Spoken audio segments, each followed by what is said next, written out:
It's time for Twit This Week in Tech. What a big news week.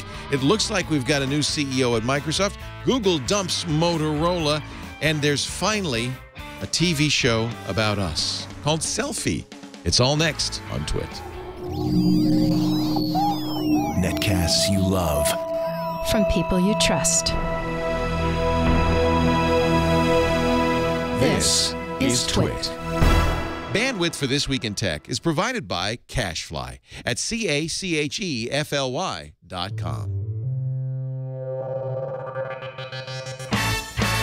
This is Twit, This Week in Tech, episode 443, recorded February 2nd, 2014. Selfie in the City. This Week in Tech is brought to you by Stamps.com. Start using your time more effectively with Stamps.com. Use Stamps.com to buy and print real U.S. postage the instant you need it right from your desk. For our special offer, visit Stamps.com, click the microphone, and enter Twit. And by FreshBooks, the simple cloud accounting solution that helps thousands of entrepreneurs and small business owners save time billing and get paid faster.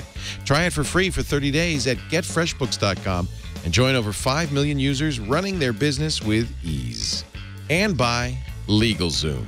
Visit LegalZoom.com to save on your legal needs and gain access to a network of legal plan attorneys for guidance. LegalZoom is not a law firm, but provides self-help services at your specific direction.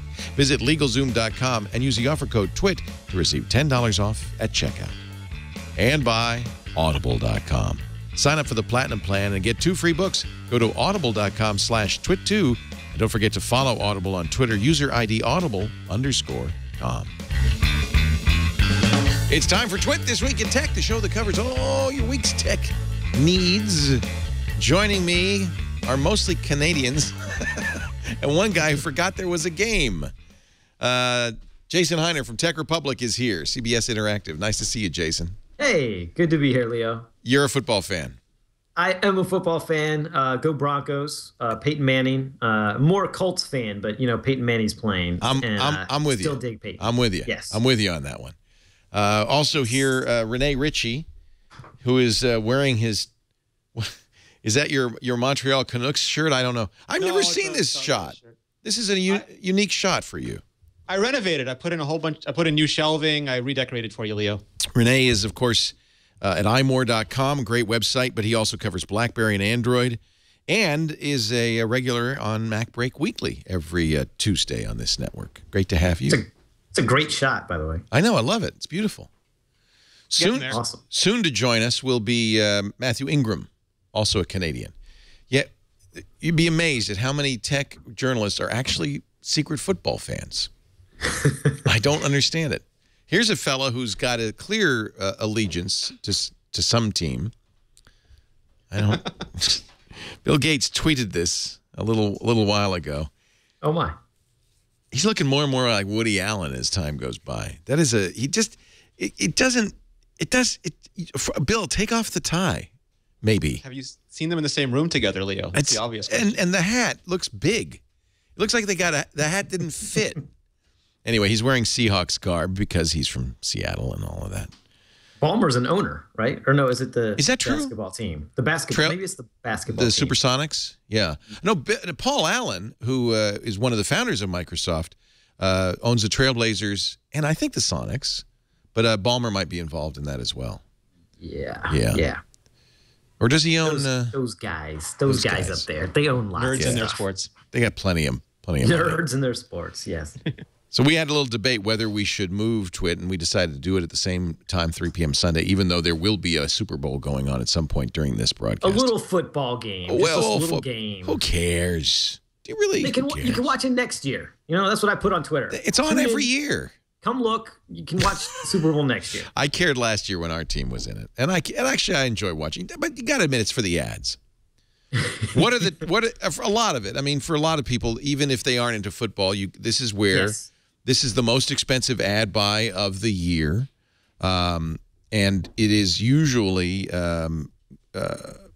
you put your best foot forward during these ads. In fact, there's many companies that don't advertise any time. In fact, very famously, about 30 years ago, a little fruit company named Apple had a Super Bowl ad announcing the Macintosh. That was a big deal. 1984, Leo. 1984. Why 1984 won't be like 1984? I remember the first time I saw a tech ad. It was for a .com, I think, in the late 90s on the Super Bowl. And I was... Oh, yeah. Remember that? During 99 and 2000, all the tech companies that were advertising the Super Bowl, they were companies that they put their whole advertising budget into buying Super Bowl ad. And I think some of them only had like one spot or maybe two spots. And their whole budget for the year they put into one Super Bowl ad. That sort of sums up the .com boom for you. And yeah, most of them were out of business. Exactly. How many are still around? Yeah. Here's, Squarespace has a Super Bowl ad this year. This is... Wow. Yeah. It's a little creepy, a little weird. Click here. Click here. You may have a virus. It's all the weird stuff on the internet. Lower your mortgage. People who bought this also bought this. Epic fail. That's what the internet looks but like, we Leo. can change what it will be. A better web starts with your website. Isn't that nice? Good for them. Not bad. That's some of that venture capital money going in there. I don't know how many other tech companies, probably IBM. There was some question about whether Apple might do a 30th anniversary ad, which would have been great. But these are millions of dollars, these ads. So, it's not something you do on a whim. They're doing 90-second MyVerse commercials everywhere. Right. Right. What do you call it? Live verse? Your verse. What is your verse? What is? And Robin Williams in a tub. What is your verse? Well, it sounds like someone recorded it off the VHS copy using like a... It's just, what Whitman said. What is your verse? So the big story of the week, we should probably get right into it because people are already leaving. I'm sorry, the Super Bowl got in your way. I apologize. They just set up a giant screen so that I wouldn't miss the game. And, of course, we've got people there. So that was thoughtful. The big story probably, well, there's quarterly results from Facebook, from Apple, from Facebook and Apple and Microsoft. But I think the big story has to be the shocker that happened on Wednesday. Google announced that they were selling Motorola. They just bought it 19 months ago. Yeah. To Lenovo. Lenovo. Motorola? Is that what we're going to have? Lenovo. Lenovo. Now, Lenovo bought in 2005, bought IBM's ThinkPad business and kept the name, kept the quality, didn't really innovate tremendously, but over time they've improved. They're probably a good steward of Motorola, yes? They wanted to buy BlackBerry, and the Canadian government said no. Ah. Yeah, Lenovo does make phones. They do make, as you might expect, because they're a Chinese company, they do make phones that sell well in China. They don't have a presence, as you probably know if you live here, in the U.S. or Europe. Motorola's Moto X is now sold in Western Europe, in the U.S., in South America, so it would get them quickly into that market. Some people said that the problem was that Motorola phones weren't selling well for Google, and it was a big drain on Google. I kind of credit Larry Page when he says, he posted a blog post saying, in order to succeed in the phone business, I'm paraphrasing here, you got to be all in. And we just didn't want to devote that much energy to it. We're not getting out of hardware. Remember, they bought Nest. We're not, and of course, Google Glass. It's not that we don't want to do hardware. Some people speculated that, but we just don't think the phone business is a good business for it. Now, I'm reading between the lines, but this is what I think happened. Samsung bitched mightily. Didn't like the idea that Google was competing with them with handsets. Samsung is selling, I don't know, 100 times more handsets than Motorola did. They are an important partner, and they're starting to pull away. They're doing Tizen. They're junking up their phones, making it less and less Android-like. And Google had, I think, a little gut check and said to itself, what is our business? Are we trying to make money on phones? No. We make money when people use Android. When people use the apps on Android, that's when we make money. What is our interest here? Getting more companies to use Android. Not scaring them away, but getting more companies to use Android. This, to me, makes perfect sense. You might wonder, well, why did they buy Motorola in the first place? blackmailed into it over patent infringement charge. And there was a great Joy of Tech comic in which, let me see if I can find it. Lenovo's shopping, and they come to a garage sale, and there's a big Android. It's a Google yard sale. They say, "What's the story with that blue one?" "Oh, it was bought for me, but it really didn't fit," says the Android. "Oh, so it's like a regift. I'll take it for $1 billion." Get serious. They paid $12 billion for it. What about $2 billion? $8 billion, and it's yours. What else are they selling, by the way? The Nest. $2.9 billion is my final offer. Sold. Let me put it in a bag for you. Lenovo walks off, looks in the bag, says, "Wait a second. Where are the patents?" You know, if you look at the timeline, they kind of clowned around with the entire Nortel patent suite and ended up losing out on that to Rockstar Bilco. And then Motorola was saying, you know, we're going to sue everyone else who makes Android devices because we're not making any money, but we have these patents. So they bought Motorola and kind of quieted them down. The legislation they were doing, the litigation they were doing didn't really pay off because it was mostly standards essential patents and they couldn't really win on those. And they were producing hardware, but they were not producing money. And that's not a very attractive deal for Google. Nest seems to make much more sense for them. Yeah,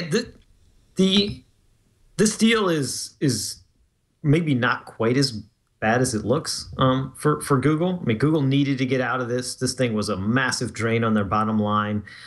They were not all in, clearly, on this. They tried to run Motorola separately. I think they told them to go out and be innovative and do some interesting things, and they did. They were starting to do some interesting things. So you could make the argument that Motorola was really just getting started. I mean, the Moto X is a good product. They were manufacturing it in the U.S. They were innovating a little bit on the way consumers go and could customize it and that kind of thing.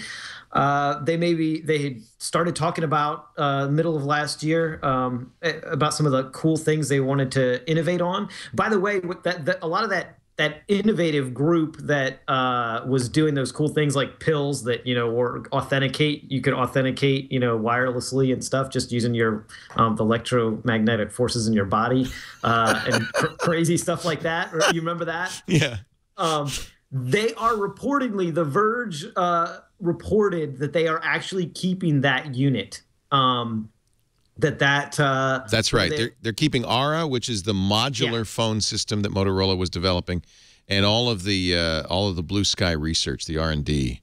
Yeah, that R&D group that was run by what's her name? Regina Dugan. She used to be with DARPA. Yes. Yeah, Regina Dugan from DARPA. Really smart that they kept that. You know, they also had divested the set-top box. They did business. That was $2.4 billion. Yep. The patents were worth, some say, $6 billion. This is not the money loser it looks like. No. They probably broke even. They probably broke even. Yeah, right. It's not a money loser if you're losing money. No, and clearly, you know, this was between Samsung and Google.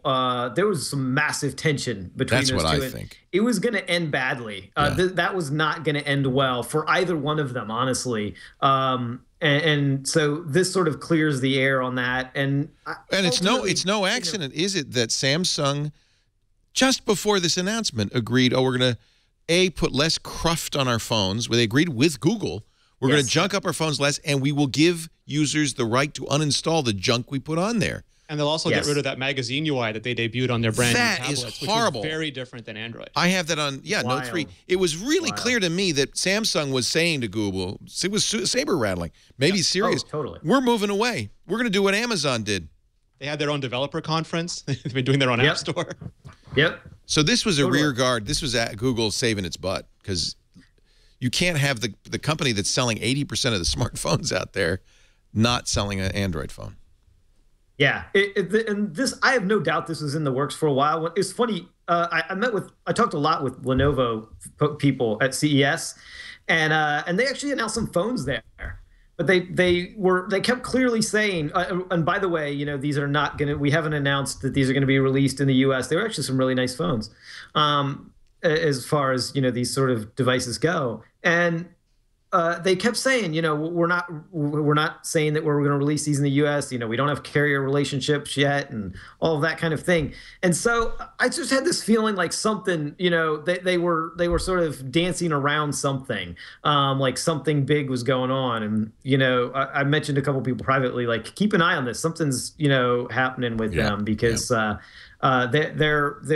they're really dodgy about this, and I've got a feeling they're either about to announce something with a bunch of carriers, or do a deal or something. And clearly, this was the deal. It was to buy Motorola, and actually, I think it's there is another factor. We wrote about this. Obviously, our site, Tech Republic, writes a lot of stuff aimed at people who use these devices to do work and get work done, and to pass them out in large companies. And this deal does have the potential to help Android break through in the enterprise, because as you guys know, in the enterprise and in business, it's really especially in the US, it's a big iPhone story. iOS, it's somewhere in the neighborhood of 60 to 70% of the devices that are sort of sanctioned in the enterprise, whether they're BYOD or things that you pass out, are iOS devices. Android's had a real problem breaking into the enterprise. This is the deal that could help, because both Lenovo and Motorola have great DNA in knowing how to work with the enterprise, both from sort of BYOD standpoint and traditional enterprise machines. And so this is the one thing we wrote a piece on Tech Republic this week that this could be the move that helps kind of Android turn the corner in the enterprise. Interesting. So that's something to watch for. Interesting. I'm only sad because I just bought another Moto X. I got the wooden one. Yeah. And then, I guess it's not a coincidence. They had a deal on Monday. It was $100 off. So unlocked $350 for 32 gigs, $250 for 16 gigs, or I guess $300 for 16 gigs. So it was a really good deal. I should have known. You know what? Strong. When you see a clearance deal, you should know, shouldn't you? You'd think I've been buying this crap long enough to know. Well, they're still selling that device, though. They're not running away from that device. Well, and this is going to take a while. They got to get China and the U.S. government to approve it. This could take 6 to 8 months. Could take a year. So I figure I got a little time left. But I think this Moto X was the best Android phone ever. I would love to see better hardware, a bigger screen. But I bought the Note 3, and I love the hardware in the Note 3. Better camera. But it's so crapped up. The ideas on this phone were better. It took too long to get it out, so they have a lot of old, like they have 720p display and older chipsets. But a newer version of this phone, completely spec'd out, would be fantastic. And you have to think Lenovo, at least short term, is going to keep that roadmap. So I think they're capable of doing it, aren't they? They will. Absolutely. They can execute. Lenovo knows how to execute on hardware. I mean, they did it when they bought ThinkPad. I mean, they have executed their tails off with that. They did. Year over year over year, they just keep putting out good devices. They keep improving it, and they do good stuff. And I, for one, can't wait for a Nest phone from Google. Just a big dial on the front. It knows when you're watching, knows who you want to call. With a click wheel. But am I wrong in thinking that really the value for Google is that more people use Android? They don't care whose hardware they use it on. They make more money off iOS still than Android, Leo. They really don't care what you're doing as long as you have Google services on your device. Yeah. That seems right. And I also think that if you could put a better screen on the Moto X, if you could put a better camera on the Moto X, if Lenovo could do that, the stuff that's in here, the awareness of what's going on, always listening, always, the coprocessors, the active display. It's brilliant, and I think that there's something here, but it didn't catch on. It was the most innovative phone of 2013. If I had a list of most innovative phones of 2013, that would be #1 on the list, right? That's saying a lot. That nobody else was doing, and they actually innovated and did some new stuff and provided new value in a year when there wasn't a lot of new things going on. Right. So I think it's a great device. It's a good start. It needs to improve in some way, in a number of ways, but Lenovo just got a huge leap forward in what they were doing in phones. Yeah. And they also had a bunch of Google people down there helping them, so we'll see what it's like when Lenovo gets there. Well, I think Google was at great pains to keep a little bit of a Chinese wall, if you will, between Motorola and Google? I don't know. I mean, as far as I know, they had tons of Google people working closely with Motorola. That's a Google phone. I mean, that runs Google's version of Android, and that has a lot. Like the Google Now integration is better than the Nexus. I mean, they put a lot of effort into making that the best Google phone this year. Yeah, I agree. Will they still make it in America? I think they will. I think that's a selling point, don't you? Yeah, it is, and they do a lot in America, right? I mean, I don't know. Remember, that's really a U.S. market only phone too. I remember when it first came out, I knew a bunch of people in Europe that were really interested in that device, and they were bummed that they weren't. They have added now. They've added Western Europe. They just started selling it in Western Europe, South America too. So it gets them into markets that Lenovo's not in, but has already. They said a year ago, Lenovo said we want to be in the U.S. market. We're going to be in the U.S. market. I mean, we're sniffing around for a long time to get in there. Yeah, this is their play. BlackBerry was, you know what, they probably knocking on wood.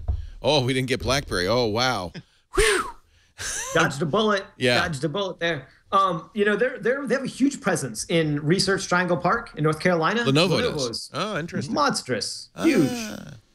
Interesting. All those people that used to work for IBM down in RTP now work for Lenovo. They bought all of that ThinkPad division originally, and that all of that was being run down there, most of it, and they own that. And now they bought that server division from IBM as well, and so they've got all those people down there in RTP. So they've got a big presence in the U.S. Do you think Matthew Ingram has just joined us? Matthew, great to have you from GigOhm. Hi. Thanks. Sorry for being late. That's right. We're talking about the Lenovo story, first story, so that's not you didn't miss much. I'm about to wrap it up, though. If any thoughts you have, do you think people will have a hard time buying a phone from a Chinese manufacturer? No, I don't think so. I mean, I think it really depends on the quality of the phone. If they can keep it at a certain quality level, I don't think anybody would have a problem with it. At least not that I know. They're not worried about Chinese spying. You know, we got a warning from Congress not to buy Huawei or ZTE phones or devices because the Chinese government owned them or military owned them and was spying on them. Only NSA spying, Leo. No Chinese. Hey, we got enough to worry about with the U.S. spying. It's ironic, but this NSA story actually helps Lenovo. It actually helps Lenovo. That is weird. That is weird, but you're right. We're going to take a break. When we come back, we're going to have lots more. Great to have you. Matthew Ingram is here from gigaohm.com. Renee Ritchie from imore.com. From Tech Republic and CBS Interactive, Jason Heiner. We're talking the week's tech news. Our show today brought to you by Stamps.com. They didn't buy a Super Bowl ad, but they should have. Because Stamps.com, if America only knew about Stamps.com, they'd go nuts. Stamps.com turns you and your little operation, maybe it's a big operation, turns your desk into a professional fulfillment center. You print postage from your computer, your printer. You print right on the envelope if you're using envelopes. You print on a label. You slap on the box. They've got a USB scale so you know always exactly what postage. You know, the rates went up this week. Stamps.com customers don't care. Automatic free upgrade, so they always have the right postage. A lot of people have postage meters. Actually had to make a trip to the post office, and it costs them more money. This is such a good way to do mailing. If you do mailing in your business, invoices, mailers, flyers, maybe you sell on Etsy or Amazon or eBay or PayPal or something like that. You know what? It's aware smart software. It's aware of those sites. For instance, let's say you sell something on Etsy, you want to mail it out. It will automatically print the mailer for it. You put the package on the scale. It'll print it. Takes the address of the buyer from the Etsy site. If it's an international purchase, it automatically fills out the international forms. It just makes life easy if you're selling online. All right, so here's the deal. I want you to try it. It's free for 30 days. Here's how you get our special offer. If you go to the website, you'll see an $80 value, but I think there's a better way to go. Click that microphone. Use the offer code TWIT. That'll turn the $80 value into a $110 bonus offer. You get $55 in free postage you can use in the first few months of your account. You get that scale. You just pay $5 shipping and handling on that. You get a $5 supply kit and 4 weeks of Stamps.com free. Stamps.com. Use our offer code TWIT. It is really awesome. So this is a first. I think this is a first. The Super Bowl is being streamed this year free. You can go to superbowl.foxsports.com. You three are on because you don't care. Actually, Jason's on because he forgot it was Super Bowl Sunday. You guys are from Canada. Yeah, our football's over. 3 downs. We're done. Yeah. You got the what is it? The Grey Goose cup, and it's over. That's the Grey cup. Same as the Earl Grey tea. Yeah, there's no goose involved. But yeah, I thought this was very interesting. They do have ads. They're not the same ads as on the TV. There are fewer of them. But if you go to superbowl.foxsports.com, it starts streaming right away. It does not, as others have done, say, who's your cable company, who's your daddy. They don't ask you who's your daddy. They just do it. And I think that's... Is it U.S. only, Leo? I don't know. Try it. You want to try it? Go ahead. It's superbowl.foxsports.com. It must be. But how? I don't know. Maybe not.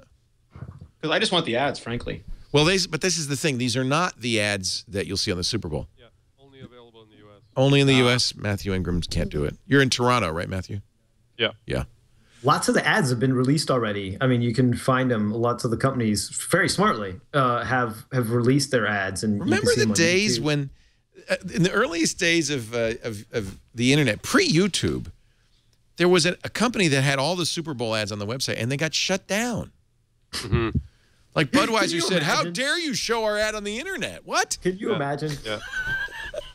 And the ads got leaked, and now the companies are all leaking them themselves. They think this is calling them banned. What's wrong with more? So where is there a site that we can go just to watch the ads if you're not interested in sports ball?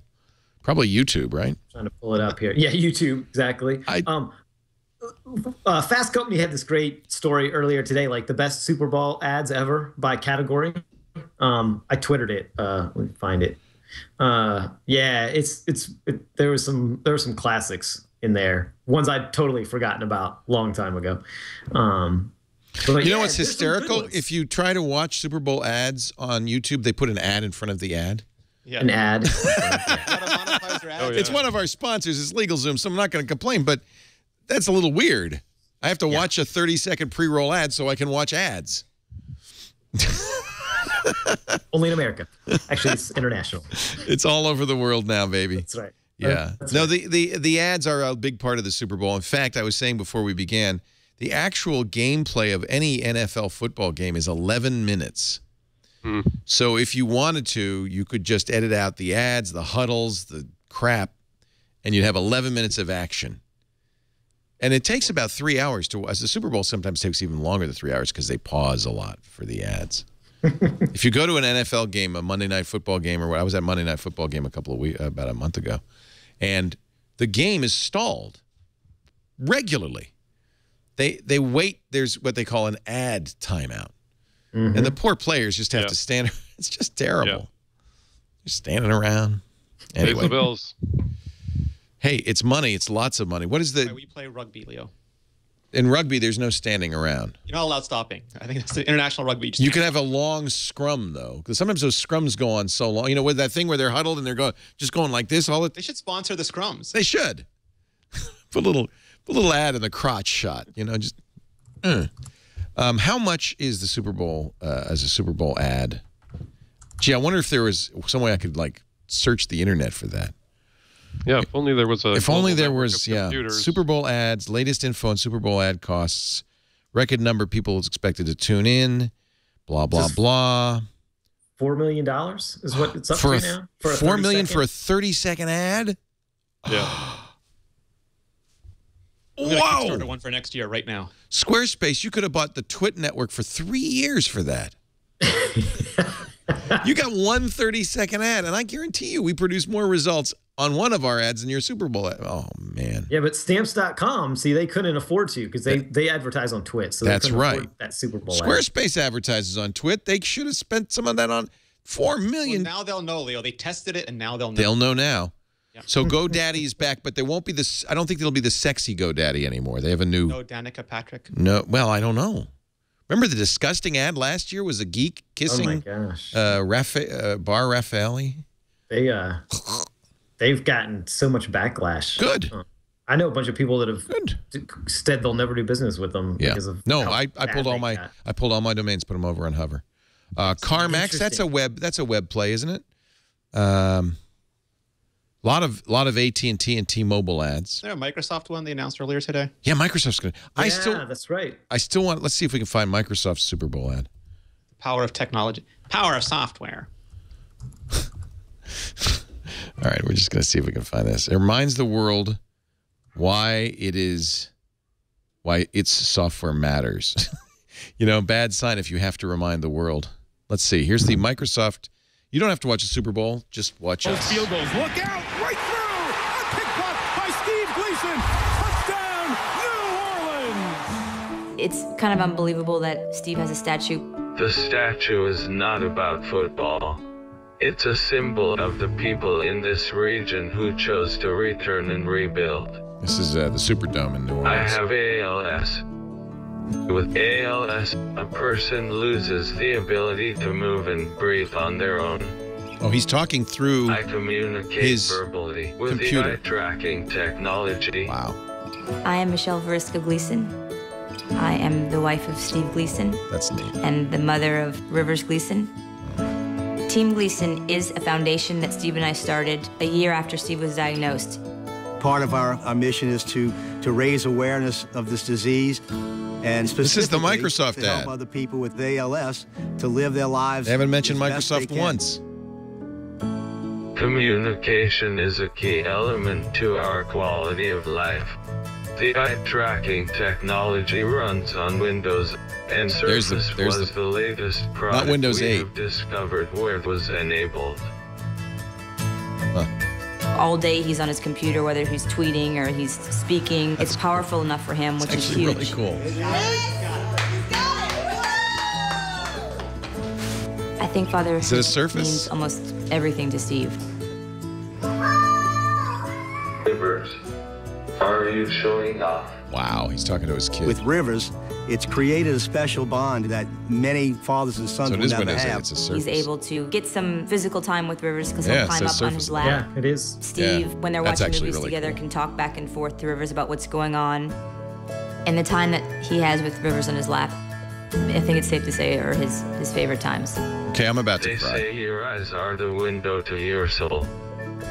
I suppose this means the technology allows me to bare my soul. Now, if this is the YouTube version, although I'm hopeful, and it's 2.5 minutes. Cure for ALS. If I've always said, until there is one, technology is my cure. That's pretty cool. Wow. He says, until there is one, technology is my cure. That's great storytelling. That is a great ad. That's right up there with those Google storytelling ads. That is a great ad.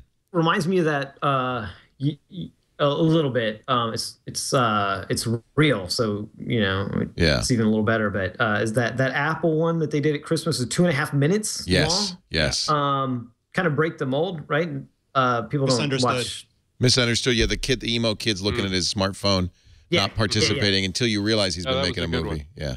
That one was more honestly more groundbreaking than that one. That one I thought they did some really interesting things in that ad. Whatever you think of the the veracity of it, but it's pretty interesting. I think this one's just good storytelling. That Microsoft ad is good storytelling. I mean, some of what people do in ads is that's more about brand than it is about product, right? It's making you feel good about being associated with that brand, and I think they did that pretty well. That's the way to do it. It's so much better than seeing them scroogling Google or slamming Apple. Just show what people do, how technology is empowering. You're going to get the benefit of that. That technology alone is not enough, Lion. That I love that. Stressed more. Absolutely. Yeah.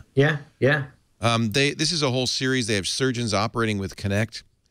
Might make me a little nervous. School kids using Skype, a 97-year-old man creating art in Microsoft Paint. And you remember the video of Sarah Sherman, who was born deaf but got cochlear implants and heard for the first time. That was a viral video on YouTube, 20 million views. They do an ad with her as well. If you remember all the WWDCs, when they introduced FaceTime, when they introduced Siri, they showed someone doing sign language. They showed someone being read to. They showed someone being able to walk for the first time in a forest that they'd never seen. That's the kind of stuff that, it makes nerds cry. It's the kind of powerful storytelling the companies need to do. And it's not nerds. These ads are not aimed at nerds. They're aimed at real people. Right? Hey, nerds. Well, that's the mainstreaming of technology. It's it's that we believe mythology that we want to make people's lives better, not just make their technology faster and bigger and louder and noisier. Will Apple do a Super Bowl ad in the 30th anniversary of its 1984 ad? It should just run you with your Mac Pro, Leo, on the fondle cam. Run that for 30 seconds. It's unknown. It hasn't been leaked if they do it. But if you're watching the game and the show, join our chat room and let me know. By the way, at the same time as Google sold Motorola Mobility, they bought an artificial intelligence company. For $500 million. DeepMind. The idea being to use DeepMind's artificial intelligence to improve search, the knowledge graph in specific. Anybody have any insight on this idea? Is this something? Ray Kurzweil, remember the great artificial intelligence scientist, joined Google's AI efforts about a year ago. He's working on the knowledge graph, building out something called, quite scarily, the Google brain. Might as well just call it Skynet and get it over with. Star Trek computer. If Google's not all in on smartphones, which they never were, clearly, right. They are all in on AI and robots right now. I mean, they are investing in lots of startups. You just over the last 6 months, you look at the number of the buys that they've made in robots and in AI. They are clearly betting big that this is the future of their business. I'm trying to Beatmaster in our chat room says they shouldn't call it Skynet, they should call it her. I'm trying to imagine you take the people behind Nest, you take the people behind Boston Dynamics, you take the people behind DeepMind, and put them all together. You gotta, either tremendously exciting or terribly frightening. Beautiful looking Terminators. It makes sense. Robot dogs that would sense your temperature and anticipate your movements. They might as well just call it Skynet right now. Yeah. It's pretty interesting brain trust, that they're putting together on all of this stuff. It kind of makes sense because if you're Google, you look at other companies that have rested on their laurels. Google could say, hey, we're totally dominant in search. Look at Bing, look at Yahoo. Nobody's going to compete with us. So we could just rest on our laurels. Or if you're smart, as anybody who runs a company should be, you say, okay, what's going to disrupt this? What's the next thing? How do we get there now while we've got revenue from the old thing? Yeah, and I think Google, when you think about it, Google has really been doing that for quite some time. Like they've been talking about what happens after search. Right. So how can we show you things or give you things or anticipate things? I mean, that's what Google now is. To give you things before you search, to make it so you don't have to search. That's what's going to disrupt search. Is it your opinion that Nest was more about the team than the hardware? Definitely. I mean, for me, it's interesting. Hardware, I'm less interested in the sort of smoke detectors. Yeah. To me, it's the design. Those products, are just a glimpse of what you could do if you rethought sort of home automation and the Internet of Things and so on. And in order to make that stuff kind of approachable, like make it easy to use, make people want to have it, you're going to have to design it the way the Nest was designed. It's got to be appealing. It's got to be, super easy to use and sexy. And Google just isn't that good at that. The best thing about Google and Apple to me, and what makes them, it's very rare that a big company does not mistake their product for their business. Too many companies think, oh, we've got a hit product, we have to hold on to it, and then they drive it right into the ground. But Google will kill anything that gets in their way, and they never want it to be a search engine. They want to be the Star Trek computer. They want to be an easily accessible repository for all the world's knowledge. And Google search was an easy way to get there initially, but in order to get bigger, and that's why they started scanning books. That's why they got into video. They want to be able to give you everything at a moment's notice, and of course harvest the data that goes along with that so they can afford to give you even more stuff. And when you look at Nest, for example, Tony Fadell is not just making nice looking smoke detectors. He's a guy who learned how to dent universes from Steve Jobs, and there's very few product people like that left in technology. And if you can get one of those on your payroll and make when the Internet of Things has to have an endpoint, and those endpoints have to be as amazing as the central repository, and that's what Google gets out of all these recent deals. I mean, Nest is beautifully executed, right? And Nest really, there is a bit of artificial intelligence in Nest, even a very small bit in this sort of Internet of Things. But, Nest follows your patterns, learns your patterns. Also, they know when, they understand sort of spikes, and they automatically will do things for you that save you money. If there's no movement, it's got that sensor in it that senses movement. If there's no movement, it drops the temperature. It finds your patterns. Honestly, when I got one, I was expecting, okay, I'm going to have to sort of put some time into this thing and figure out, and I can go into the software, because you can set up the patterns yourself. Say, okay, at 9 o'clock, move the temperature down, or that kind of thing. I never had to do it. It figured it out within a week, and I've never had to set anything with it, right? So, I mean, it basically has a small amount of its own AI. And it's just a beautifully executed product. So kind of like Renee is saying, when you have the opportunity to work with, or bring in a team that is doing these really smart things with this very next generation thing, which is in the Internet of Things, then you do it. I mean, the fact that that Google seemed to buy it when nobody else, there didn't seem to be much of a bidding war for it, is probably the biggest surprise. Maybe Google just went to DEF CON 5 and said, we're going to spend whatever we have to get it. But I'm surprised others didn't try to get them. Not just Apple either. GE, IBM, lots of other people, Cisco, that are really interested in this kind of space. The fact that Google got them is a little bit of a surprise to me, and it's a clearly a big win for Google to get those guys. Now, here's an interesting story that's related. In 2009, Carol Bartz, then CEO of Yahoo, said, we're not going to do search anymore. We're going to do a deal with Microsoft, 10-year deal with Microsoft, the Yahoo and Microsoft Search Alliance, and Bing will be Yahoo Search. They got out of the search business. But according to Kara Swisher, writing in Recode this week, there are 2 secret projects Marissa Mayer has started at Yahoo to bring back search. One's called Fast Break, and one's called Curveball. They're committed to Microsoft to 2019. But anybody know anything about what's going on behind closed doors at this? Sources, according to Kara, said Myers put a priority on the projects, a 3 to 4 month time frame, which could eventually result in a full search engine, possibly more oriented to mobile than desktop. She wants to own her own technology. Any big company wants to own their core technology, at least a serious big company. And she doesn't want to be dependent on. It's an incredibly Marissa Mayer move to not want to be dependent on Microsoft for her core business. Oh yeah, and I would be shocked.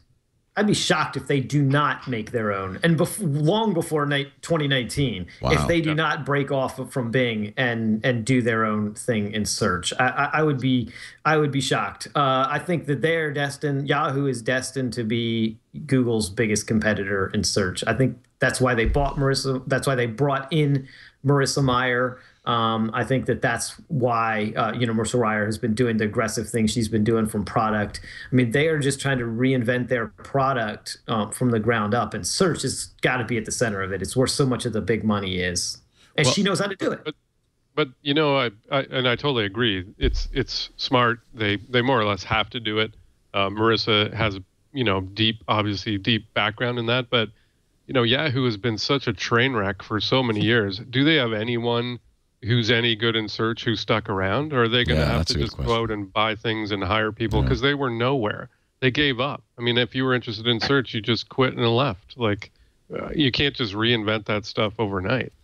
No, I agree. I mean, it's not going to happen overnight, but I'm sure that and somebody sort of should go through the job listings, and I'm sure probably Kara and others have, but they are hiring people in search. Can you get people though? I mean, I guess there are a lot of board engineers sitting around big companies like Google and Facebook who got hired because they wanted all the talent and have very little to do, and these people don't like sitting around. So that if you can identify them and make them an offer that lets them think they'll be able to create a great new product, you probably have an in with them.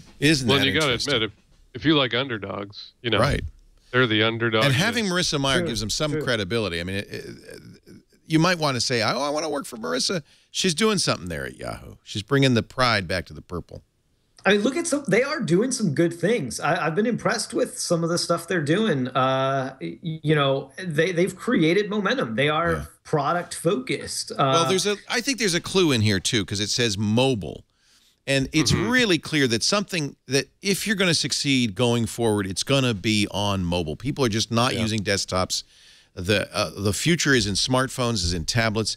And it would be one way that perhaps you could scoop Google, although with Google Now and the things Google's doing with Android, I don't know. Intermediate search on mobile, because mobile people go to, on the desktop, people go to the browser, and it's going to be very hard to teach them a habit of not going to google.com. But on on mobile, people go to apps, and apps can let you intermediate. Apple does it with Siri. Google tries to stop people doing it with Google Now. But on a phone, it's open season again. Yahoo's done a couple of really good apps. They just did Yahoo Weather, and the new Yahoo News app is very good.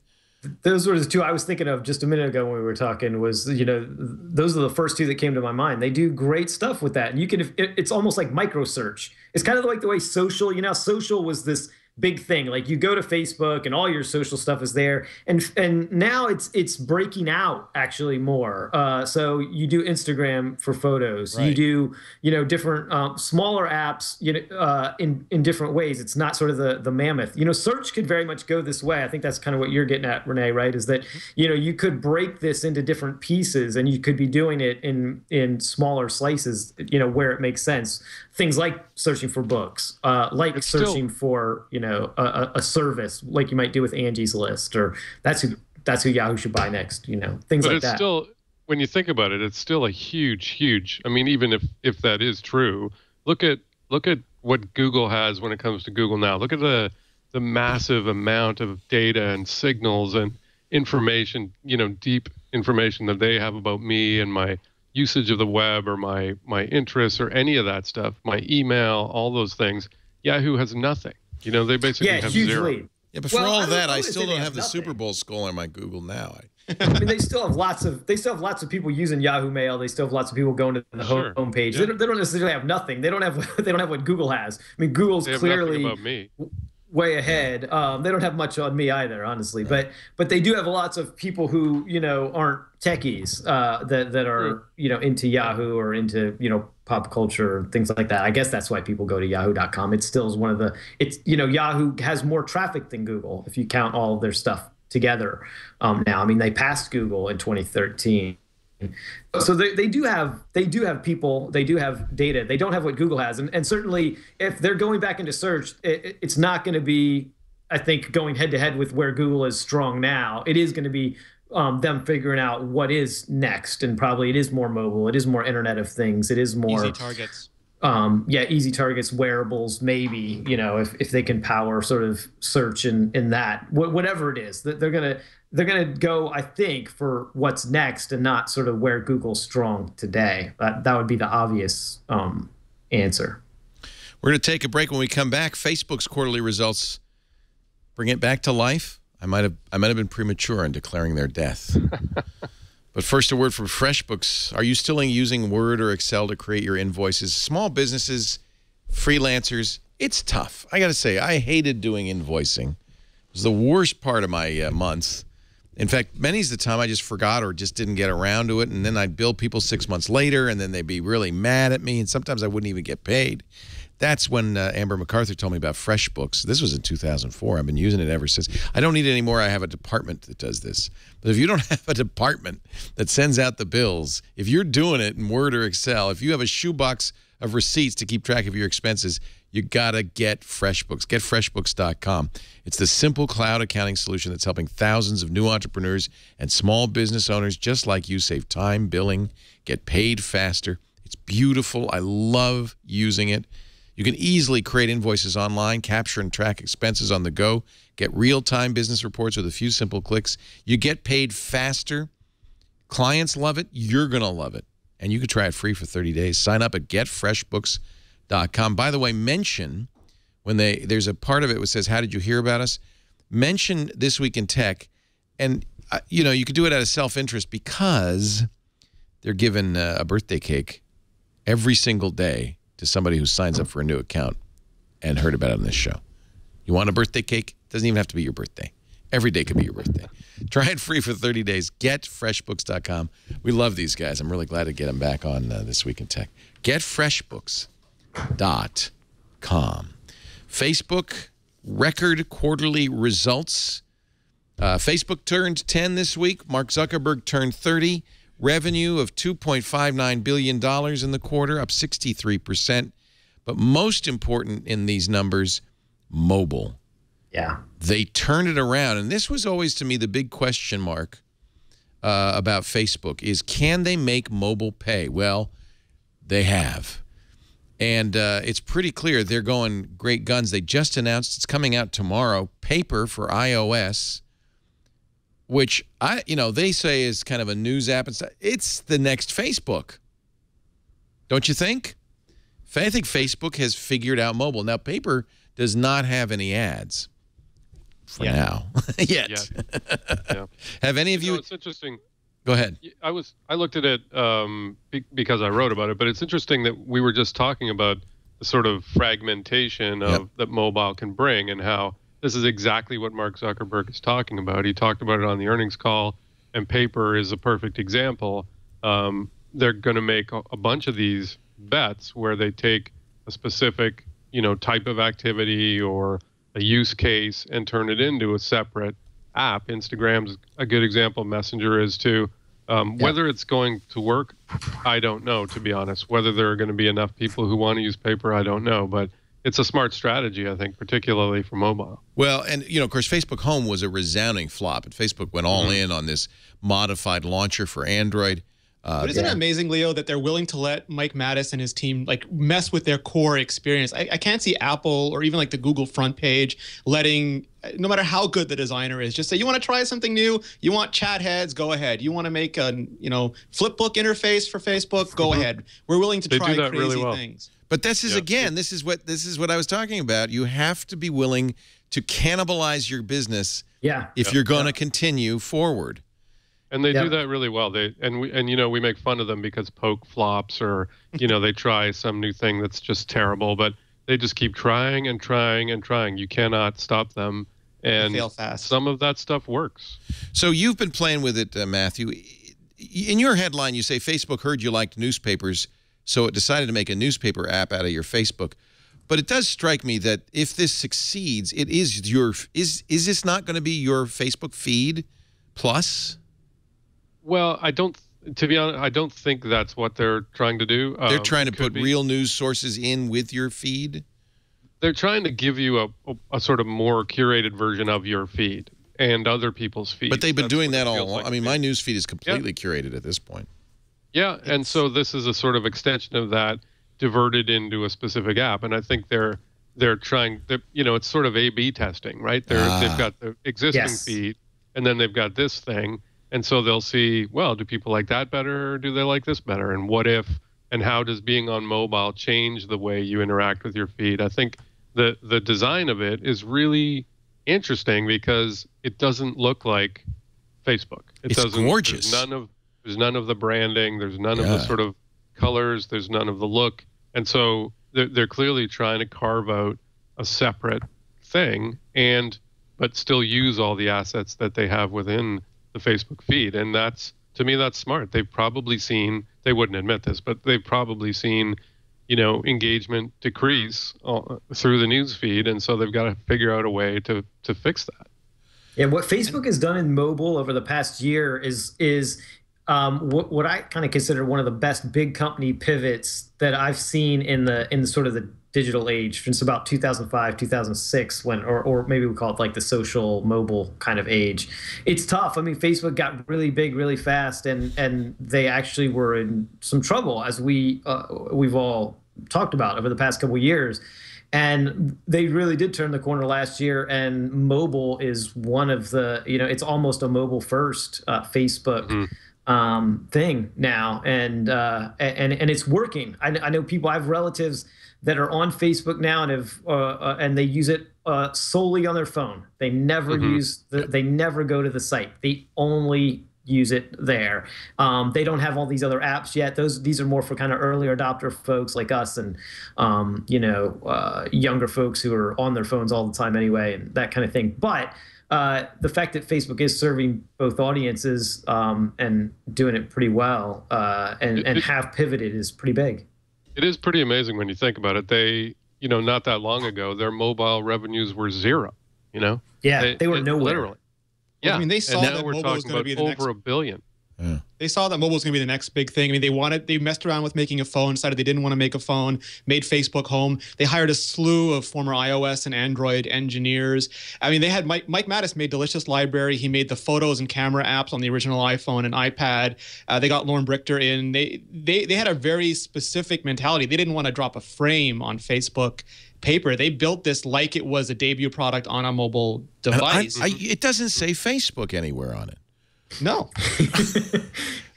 They're recognizing there's multiple gateways to Facebook. It's much better. You know what? Facebook is a negative. They're trying to fool you into They're fooling you. So they did this kind of in an Apple-y way. They made a skunk works. They took this creative, they created this thing called Creative Labs. They isolated them, right?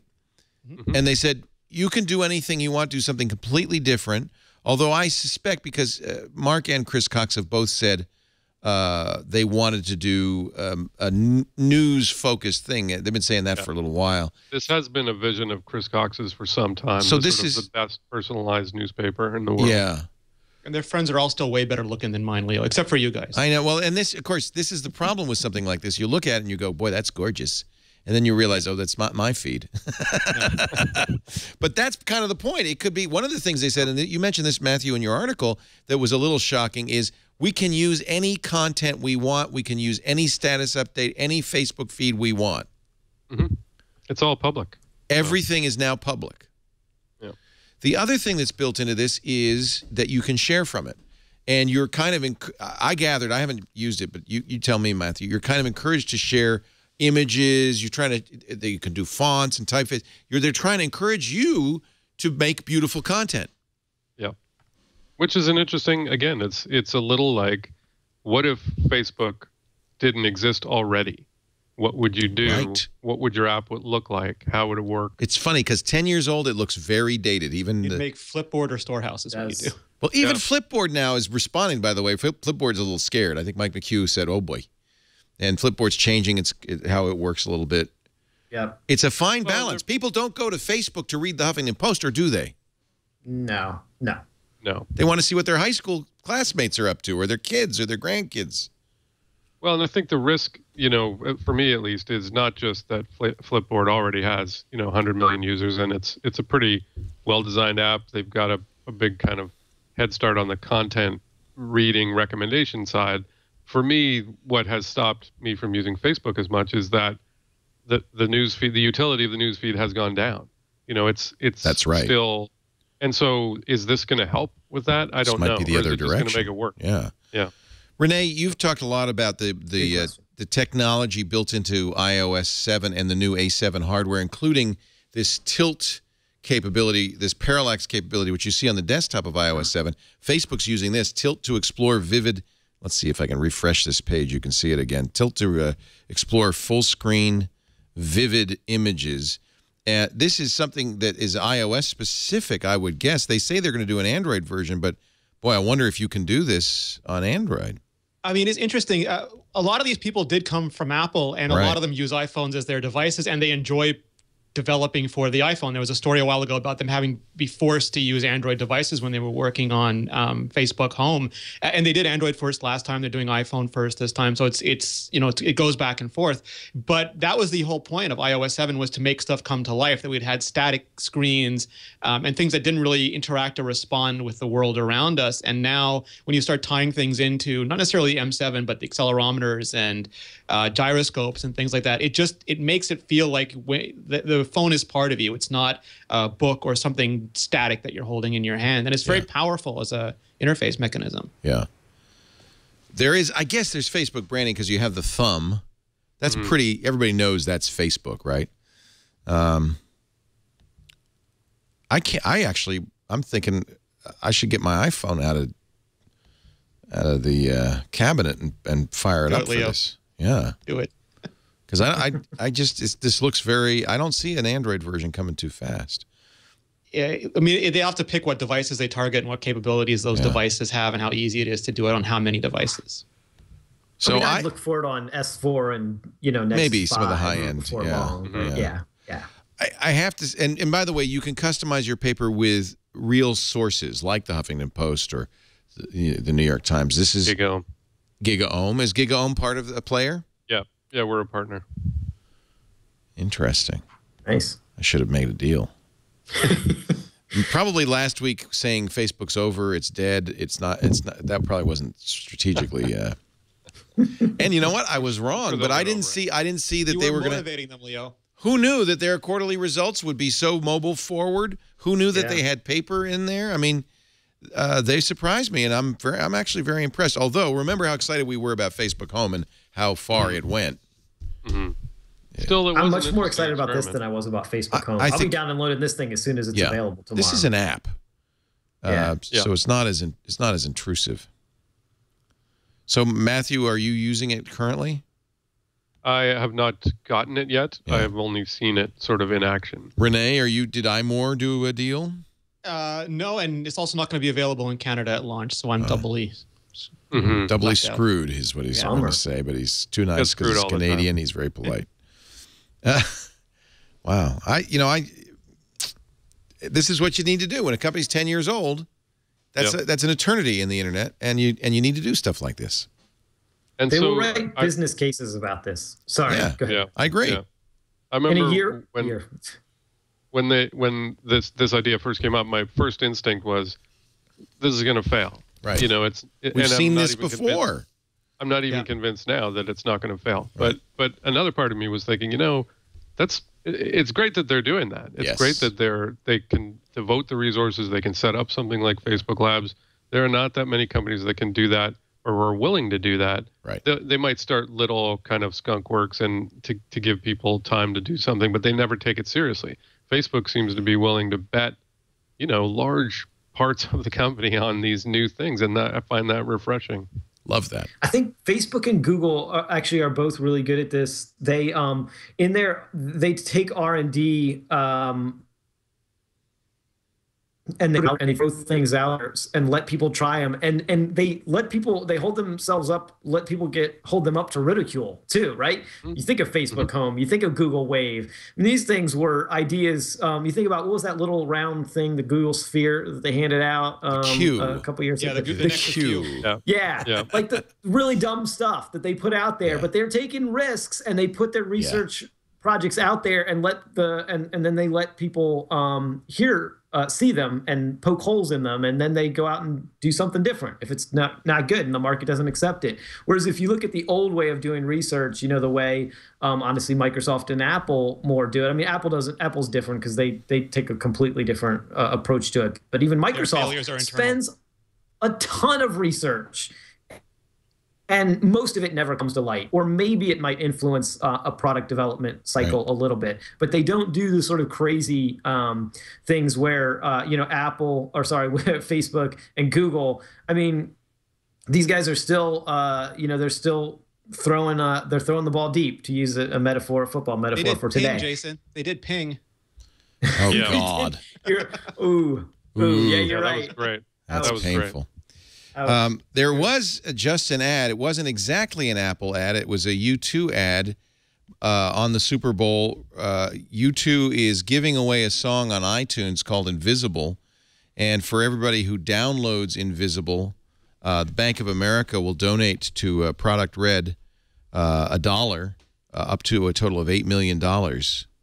So that's a very interesting thing to do. I'm not sure what it means for U2 or Bank of America or Apple, but in a way that's an iTunes ad. What are they? Wow. I don't know who benefits from this more, or if anybody benefits from it, really. The charity. The charity benefits. Hopefully. Yeah. U2's song Invisible is free. We will talk about Apple. We'll also talk about Microsoft. There's lots of news. We've got a great panel to talk about it. People who don't like football, apparently. Jason Heiner, who's regretting his calendar error right now from CBS Interactive in the Tech Republic. Always good to have you, Jason. Renee Ritchie, a regular on Mac Break Weekly, doing double duty this week. Thank you. You can catch him at imore.com. We always love having you on, Renee. And, of course, we'll love Matthew Ingram, too, from GigaOhm. You got three guys here who have their fingers on the pulse of technology. It's always nice to have some smart people on this show. Our show today brought to you by LegalZoom. Not a law firm, but LegalZoom helps you do the things you need to do to get your business started, to protect your family, to protect your trademark. when I first started Twit, I'd never done a business before. I asked my friend Kevin Rose. I said, Kevin, you've started a few companies. What do you suggest? Where do I start? He said, oh, LLC, but don't get a lawyer. Go to LegalZoom. Do it yourself for $99 plus state filing fees. It's easy. It was so simple. In fact, we're still using the operating agreement I generated back in 2005. You can do a Chapter S or Chapter C corporation as well. Over 1 million entrepreneurs have started their business at LegalZoom.com. And you know what's great? Over 90% of them would recommend LegalZoom to family and friends. People love LegalZoom because, look, you got to do the trademark registrations. I registered Twit, the name, and which didn't stop Twitter, but that's another story entirely. Twit, the name, and Twit, the logo. And that's $169. That's a great deal. You can do a will, $69. A living trust. If you have a power of health attorney, if you don't have one, you really ought to make one right now. Yeah, it's under, right there. Power of attorney for health. There's the trust. I'll tell you, LegalZoom is incredible. Healthcare power of attorney. One more down, Chad. There you go. That is something everybody should have. LegalZoom.com. As a way of thanking you for watching Twit and for using LegalZoom, we're going to give you $10 off. Just go to LegalZoom.com and use our discount code TWIT. LegalZoom's not a law firm. One of the things they do have, though, is they have attorneys. They pre-negotiated flat rate, very low fees with third-party attorneys in their LegalZoom legal plan system. In almost every state, you can read the attorney's profile before you engage them. You can also read unedited reviews, so you know you're getting somebody who can help you. They can answer questions. It's very, very handy to have that. And it's nothing. It costs nothing. Well, nothing, but it's very affordable. LegalZoom.com. Start your business right. Protect your family. Do all those things you've been putting off. LegalZoom.com. Use the offer code TWIT. So Apple apparently met with the Food and Drug Administration. This is something that's required if you're going to do an application that makes medical recommendations. Nick Bilton and Brian X. Chen in the New York Times Bits blog caught this one. It was on the public calendar from December 9th through 13th on the FDA. Jeff Williams, Bud Tribble, Kathy Novelli, Michael O'Reilly, and Tim Powderly from Apple met with the FDA Commissioner of Food and Drugs to discuss mobile medical applications. This, to me, more than a lot of the rumor leaks, gives me reason to believe they might be doing a watch. Right, Renee? Mm-hmm. They're all in on it. So it's not just a watch. They're all in on health. And the problem with health is if you have, for example, a blood sugar sensor or a hydration sensor or a heart monitor, that in your phone has very limited utility. But if you start to put sensors outside the phone, for example, on a wristband or a watch, then you can start taking that data, bringing it back to the phone. And that makes the service, and credit to Mark Gurman because he had an amazingly good scoop on this too. That makes the service that they can provide so much better than just a phone technology by itself. And I think they've learned from 23andMe, you don't bypass the Food and Drug Administration if you want to do something of value. Bad idea. Bad idea. They could shut you down. This was discovered by an attorney, Mark McAndrew, who is with Taft, Setinas, and Hollister. He said in a phone interview with the Times, given the prominence of the people in the meeting from both the government and Apple's side, these were not run-of-the-mill conversations. He says they're either trying to get the lay of the land for regulatory pathways with medical devices and apps, and this was an initial meeting, or, and I believe the second, Apple's been trying to push something through the FDA for a while, and they've had hang-ups. If you go back to 2000, I think it was 2011, and they announced their textbook and education initiative, there's a few things that Apple as a company and the individuals in Apple care deeply, deeply about. One of those is education. The other one is health. Obviously, textbooks much easier to get to the market. Health has been a couple of years coming, and this year looks like the year they go really big into offering health. I don't know if people would be happier if an iPhone threw cheeseburgers at them or if they will actually enjoy it. I'd rather have the cheeseburgers, the cronuts. The taste, the Krispy Kremes. Give me a cigarette once in a while. Yeah, but you know what? Baby boomers are getting up there, and we've got some money to spend, and that makes a lot of sense. Well, and when you think about it, there's a lot of things that are, there's some relatively low-hanging fruit. I know Malik, who started Gig is diabetic, for example, has to take his blood sugar, it's dozens of times a day. Horrible, so yeah. It's incredibly time-consuming and painful and irritating. And if you could have a wristband or even a contact lens or something that would do that type of stuff automatically, it'd be a huge time saver and sort of pain saver. I mean, it would be massive. Google's doing that, right? They've got a contact lens that looks in the blood, the sugar in your tears for diabetics, and diagnoses their sugar levels from that. Yeah, the only thing Ohm actually wrote about that because he was advised by his doctor that he shouldn't wear contact lenses. Oh.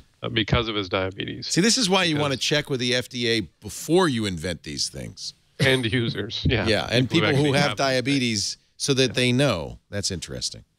I mean, the thing that I think would be it's going to be really interesting here, you know, Apple, that was my hope when the iWatch thing started leaking out, was that they were doing something like this, you know, with health.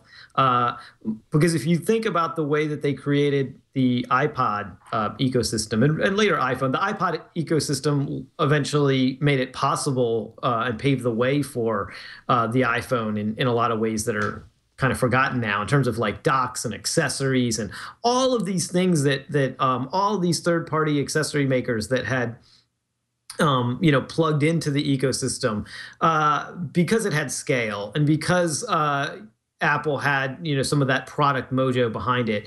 If you take that and you apply that to all of, if they could do that same thing with health, to where, you know, every time you go to the gym, your iPhone, or by extension, if you have the iWatch or whatever through Bluetooth or whatever the technology is that makes it happen, you know, you can scan that and it can pull in that information for whatever the machines you worked on. You know, same thing with, you know, all these health sensors, you know, that it can pull in that information and all of that ecosystem. Obviously, Apple is best positioned to do that. Microsoft and Google have tried this to a lesser extent. They tried to do it more with software.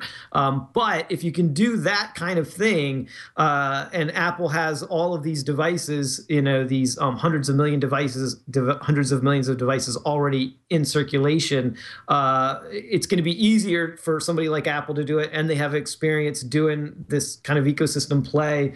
That all of a sudden it could become a really, really interesting thing to be able to, you know, use your Apple device. I don't think it's going to be exclusive to the watch, honestly. I think the watch just might be a way that it could potentially make it easier without you having to pull your phone out of your pocket or make sure that it's, you know, connected and that kind of thing. Also, the watch could be a monitor, right? Because it's on your wrist. Sure. Sure. Well, it's like, if you look at how Apple does things, they have hero products, flagship products like the iPhone and the iPad, and they also have things like the Apple TV, which are ecosystem enhancers. You can plug your iPhone or iPad into a television and watch stuff, but it's so much easier, and it makes the product so much better if you get an Apple TV. Yeah. And the iWatch sounds similar to that, where if you can get an iPhone, absolutely, and do this kind of stuff, but it'll be so much more convenient if you have that on your device, on your wrist, reporting directly. And it always sounds like hyperbole when Tim Cook says, we want to make great products that improve people's lives. But when you break that down, it basically means Apple wants to make better products that make them more money and that enhance the value of their ecosystem. And an iWatch fits all three of those criteria for their entire product line. It's interesting because your first thought about a watch is it would be a fashion product. It would be kind of an accessory. It would be expensive. It wouldn't change anybody's life. But you make it a health and fitness monitor. It does. And you look at directional AirPlay and iOS, and there's so many technologies that they're doing that look unrelated right now, but that they're decoupling iOS from the device, and they're letting iOS communicate back and forwards with other technologies. And that's when their play, whether it's iOS in the home, iOS on your wrist, iOS in the car, starts making so much sense, 2 years out, 3 years out. By the way, first GoDaddy ad, and talk about a shift from last year. Last year, of course, it was a nerd kissing Bar Raffaelli with disgusting smacking sounds. This year, it was a slightly overweight woman who makes puppets talking about her GoDaddy site. So I think we see the new direction for GoDaddy. It ain't sexy, baby. It's new, but not better. No, I'm not putting her down. I mean, we love puppet makers. Apple is taking that Arizona Sapphire plant live this month, according to Mark Gurman in 9 to 5 Mac, aggressively pushing... Now, sapphire is used for watch faces, but it's presumably could be an alternative to Gorilla Glass. Is that right? Oh, yeah. This may not expensive right now, but eventually, yeah. But if they're saying make something now, it's got to be for something this year. I mean, it's already used on the Touch ID sensor. It's already used on the camera sensor. Putting it on a small display that people might wear that gets hit against things more often than a phone in your pocket makes sense. Makes sense. So this doesn't mean this isn't definitive evidence that they're going to do a watch. They haven't used liquid metal yet, Leo. So you never know. Yeah, we're waiting for liquid metal. No, there was. I'm trying to remember where this report was. That there was somebody that bought. They bought a company, the company that's doing some of this, that had figured out a way to streamline this process, save you time, save you money in creating the Sapphire. Yeah, that's this one, right? Okay, good. Project Cascade. That was that ion cannon or something that they got. Yeah. Love so that. That shortcut could help them. I mean, there was, if you guys remember that phone, remember Ubuntu was going to do that phone, right? Their big thing. That was they were going to use sapphire crystal for the whole the whole face of the phone. So it's not like it's out of bounds that you can't do it yet. It's completely prohibitive.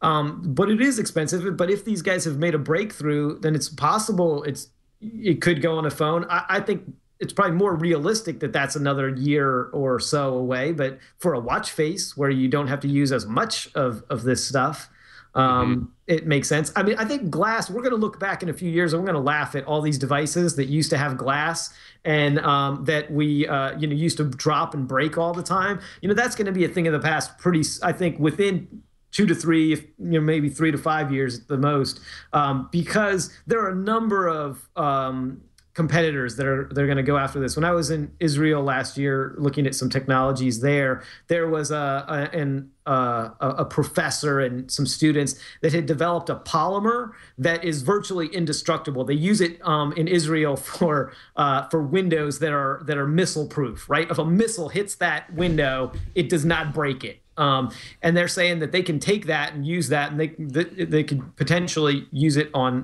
smartphones, on touch screens. They're trying to commercialize it. So there's a number of ways that they're going after it after that, and so I think it's only a matter of time before Gorilla Glass the gig is up there. As long as we're talking Apple technologies, we can mention iBeacon and the Super Bowl. Here's the tie-in. iBeacons all over New York City, Times Square, and MetLife Stadium, playing ads on your iPhone. Things like looking to buy some Super Bowl merchandise? Straight ahead, Macy's, 4th floor. Get tickets right here. Get your tickets right here. It's according to this article in the New York Times, for now, the alerts are mostly limited to practical news like the nearest entry gate or promoting in-store sales. But already the technology has privacy advocates and legal experts brimming with concern. When do they not brim with concern? When they froth. They're either frothing or brimming. It's you never see a privacy advocate just sitting quietly on his hands. So there are iBeacons. They'll be in several hundred stores and public areas in the next coming months, including 24 Major League Baseball stadiums. Wow, it's like a hammer, Leo. You can take a hammer and knock in a nail, or you can hit somebody in the head with it. And the iBeacon's the same thing. It will let blind people use national parks. Fantastic. It will bother me with ads in a store. Terrible. And it's up to us to tell people what we'll tolerate and won't tolerate with this technology. Here's a graphic from the National Football League. You're on a Verizon phone. A pop-up message says, "Get your picture taken with the Lombardi Trophy, located between the 43rd and 44th Streets on Broadway." So if you're walking through the fan zone, you could do that. Boy, we were at the fan zone last year in New Orleans at the Super Bowl. I'm so glad they did not have this. That would have been extraordinarily annoying. Anyway, this is, I guess, really in some ways the national debut of iBeacons. You just turn it off. You just go to privacy settings, turn it right off, and you'll never be bothered. Yeah. Did you know that ABC is going to do a TV show called Selfie? Mm-hmm. Sounds great, doesn't it? Oh, my. No. Surprised it took them that long. It's a comedy inspired by My Fair Lady that tells a story of a self-obsessed 20-something woman, well, there you go, who's more concerned with likes than being liked. After suffering a very public and humiliating breakup, she becomes the subject of a viral video and suddenly has more social media followers than she ever imagined, but for all the wrong reasons.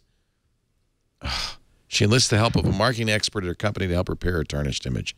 Can you imagine the pitch for this? It's going to be social media, TV Social media, social selfies. media. What is the word of the year 2013? It's selfie. Now you have a pilot named Selfie. It's Sex in the City with selfies. Selfie in the city. It sells itself. So far, the good news is just a pilot. Doesn't mean it's going to go anywhere. We're going to take a break. I want to talk about the situation at Microsoft. Who is the next CEO? Apparently, the New York Times, Business Week, and others have decided because they just couldn't wait for the board to figure this thing out. But first, a word from our friends at Audible. The best way to listen to books, audible.com. Yes, I said listen, not read. The thing about Audible is they have 150,000 titles. You can listen to the book on your smartphone. I listen in my car because my phone Bluetooths it to my car. You can listen on the desktop, on a tablet, Android, BlackBerry, iPhone, Windows Phone. They have this in 2013, 564,640,778 listening hours. I don't know how they know that, but they say they do.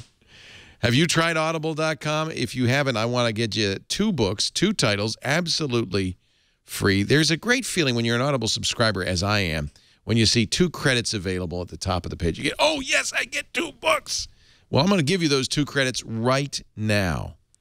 Lots of wonderful, wonderful literature, fiction and nonfiction, classics, history, science fiction. They've got a fabulous science fiction category. I've been listening to a lot of business books, technology books, like Nick Bilton's Hatching Twitter. I just finished the Amazon book by Brad Stone, The Everything Store.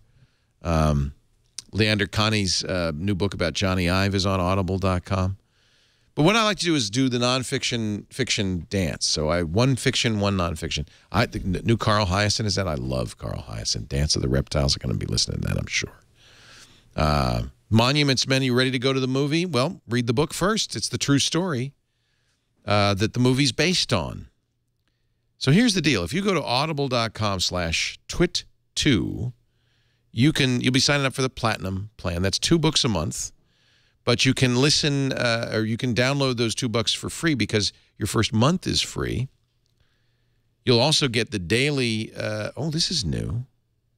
100 Years of Solitude. I didn't know this. This is a new, oh, and John Lee narrates it. He's one of their better narrators. They have great people reading these books. So you get the daily digest of the New York Times and the Wall Street Journal, plus your 2 books. Groundhog Day is here. Books you won't mind rereading. Oh, yeah, Daniel Suarez's Demon. It's another nice thing about Audible. I have been an Audible member since 2000. I have 500 books in my library. I can listen to them again. If you have the Audible app on your iPhone or your Android device and your Windows phone, you just you go through your library and say, oh, I want to listen to that again. And you can. This is very exciting to me, and it's only $1.95, so don't use your credit on this. I don't know if you know this, but The Hitchhiker's Guide to the Galaxy, before it was a book, before it was a movie, was a BBC radio play. They are now, for the first time I can remember, offering the original Douglas Adams BBC radio plays, first broadcast in 1978 on Radio 4. This is very exciting to me that this is available. They're making a deal out of it. It's a daily deal. So here's what you do. Okay, you join Audible, you get your 2 books, and then for $1.95 you get this too. This should be in everybody's collection. The greatest radio play of all time. The Hitchhiker's Guide to the Galaxy. If you've read the book, if you've seen the movie, that's not it. This is it, the original. Just love it. And they have all of them. They have it all. Wow. We love them. Audible.com. Go to audible.com/twit2. You get your 2 books free, your credits, your daily digest of the New York Times and the Wall Street Journal. A great deal for people who enjoy listening to audio, which I think you do, or you wouldn't be listening to this show. Love it. Offer good in the U.S. and Canada. So, but you know what? If you're outside the U.S. or Canada, Audible has bookstores all over the world. Just check your local Audible.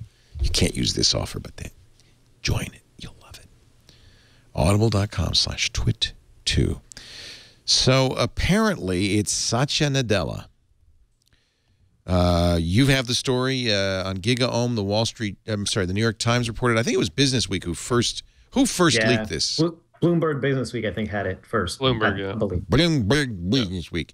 Now, I just wanted to hear you say that. Bling, bling, bling. Is everybody just playing off the Bloomberg story, or is this independently confirmed now from other sources? No idea. I don't. I think it's mostly Bloomberg. But Bloomberg. I mean, it's not. This is not a stretch, though. Either. No, I think they went after some other candidates. Possibly got turned down. You know, and Nadella was the guy sort of waiting in the wings. Yeah. And they need to move on this. I think they're you know, this is dragging on longer than they wanted, and you know, it's time for them to move. And Nadella's not a bad choice. I mean, it's a boring choice. He is their enterprise. He's in enterprise, right, and cloud. It's all the stuff Microsoft cares about. Yes. But it's not going to make the stock market sit up and take notice. It's not going to get users excited. It's not consumer-facing stuff. No, and it isn't. It isn't. The future of Microsoft is not. I strongly believe this, and I know I've said it many times on this show and other places. But you know, the future of Microsoft is not consumer-facing products. I don't think. The future of Microsoft is cloud and enterprise. They're doing well there. They have user trust there. They don't have user trust. They don't have good brands in the consumer business, and other than Xbox.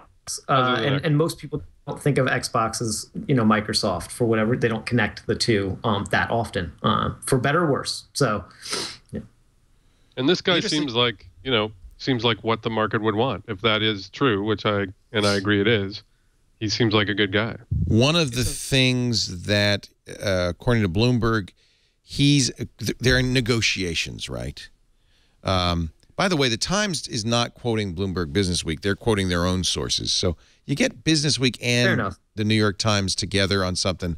I got to think this is pretty close. Now, according to the Times, the selection has not been completed, but could be announced as early as next week. Bloomberg said that the board was meeting this weekend, but not during the Super Bowl, because there's apparently, you know, they're in Seattle. There's a Seattle thing. There's a Seattle thing. But anytime, so they either have met already and voted on this, or they're going to meet after the game. If Seattle wins, Nadella's in. If Denver wins, Sundar Pichai. It's Sundar Pichai. Now, see, okay, that was a BS rumor. That rumor was like crazy. The interesting thing for me, though, Leo, is that they said that Bill Gates might be, you know, stepping out of the way. And one of the big problems that any would-be CEO would have is the idea that was put forth that Bill Gates would be even more involved in Microsoft. And that is not an attractive proposition for many would-be CEOs. That's in fact, what Business Week and the Wall Street Journal have been saying all along, is that what's holding this up is nobody wants to report to Bill Gates. But the Bloomberg story said Gates might step down as chairman. They put John Thompson, board member and head of the search committee, in as chairman. But part of the reason Bill would step down, and one of the things they're saying that Satya Nadella wants, is more Bill Gates involvement. So what I'm reading this is, yeah, Bill won't be chairman of the board, but he's going to be right there with Nadella. Is that just PR fluff? It could be. It could be just kind of, you know, justifying power, right? If Nadella is the guy, and he's not well known outside of tech circles, outside of tech insider circles, you know, Bill Gates could be useful. Those two sort of standing together, announcing some things, and that as Nadella becomes more well known, you know, Bill Gates has a lot of PR value to Microsoft in still, and even if Nadella is running the show, I could certainly see that being the case where you know, Gates is stepping out even further of an involved role. Because it's tough to be chairman. Chairman is still a very active role, and Gates is obviously busy with other things. But stepping back from an active role on the board, but stepping into a little bit of a PR role to help Nadella, you know, become more of a name, become well known, you know, be justified to have that kind of role. The Bill Gates bump. The Sundar Pichai thing came from a guy I know, John Furrier in Silicon Alley. He's not known for his scoops or his presence in the and everybody, including Kara Swisher, has said no. Yeah, that's not no. Maybe they asked. Doesn't make any sense. Yeah, it makes no sense. Sundar Pichai, of course, in charge of Chrome for Google. Actually, I'd be thrilled to see him. It'd be maybe more interesting, but I think it makes no sense at all. Nobody knows for sure if they're going to announce Nadella, but I would guess that this is Swisher, by the way, has said that Nadella is the likeliest internal candidate. I think that makes sense, and I think it would be this week. They need to move quickly to get this over with. We've heard a number of people, Paul Thurrott and Mary Jo Foley, both have told us on the Windows Weekly show that insiders at Microsoft feel like they're stuck in limbo because they've got to move. They're waiting to hear who's going to run this place. What is that person going to want? They're unlikely to take a lot of initiative. So apparently, according to the latest contract negotiations are ongoing, according to the Wall Street Journal, with Satya Nadella. And that Nadella has asked for Gates' help, which I think is fascinating. That may just be PR. That's what I would think. Yeah. It's a way to save face for everybody. Right. I'm going to ask Bill Gates, before I do anything, don't worry. All right. So it sounds to me, if this is true, that it's a Microsoft that is hunkering down and focusing on enterprise and cloud. They're becoming IBM. How ironic. Yes. Feels that way. Yeah. Yes. Which is a great business. It's just, again, not one that most people ever see anymore. Right. Yeah. Not consumer facing, brand. No. Can still make a lot of money. Oh, yeah. Absolutely.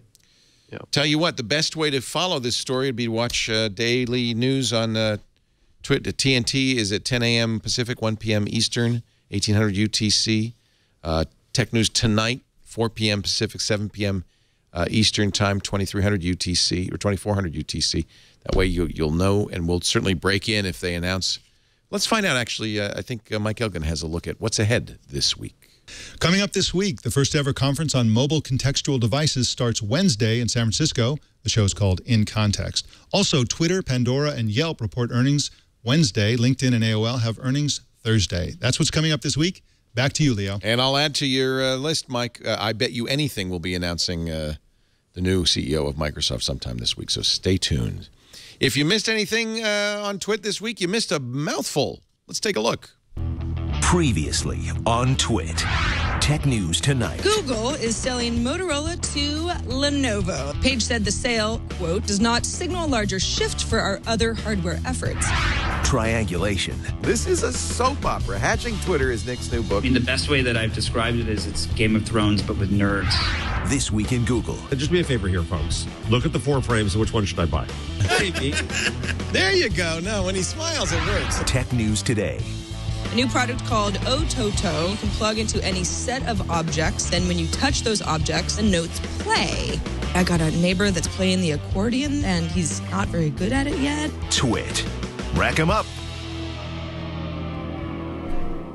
All right, there you go. That's what was happening this week on Twit. We have had a great time here. I want to thank you guys for taking a little Sunday time with us. Matthew Ingram from gigaohm.com. What are you going to be working on this week? What big stories do you see coming up? I have no idea. I have to wait for people to do things so that I can write about them. Oh, I'm going to be watching Twitter. That's so old-fashioned. Yeah.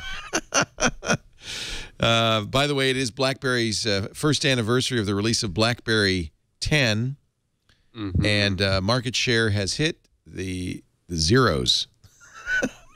Yeah. Is that possible? Oh, yeah. It's definitely possible.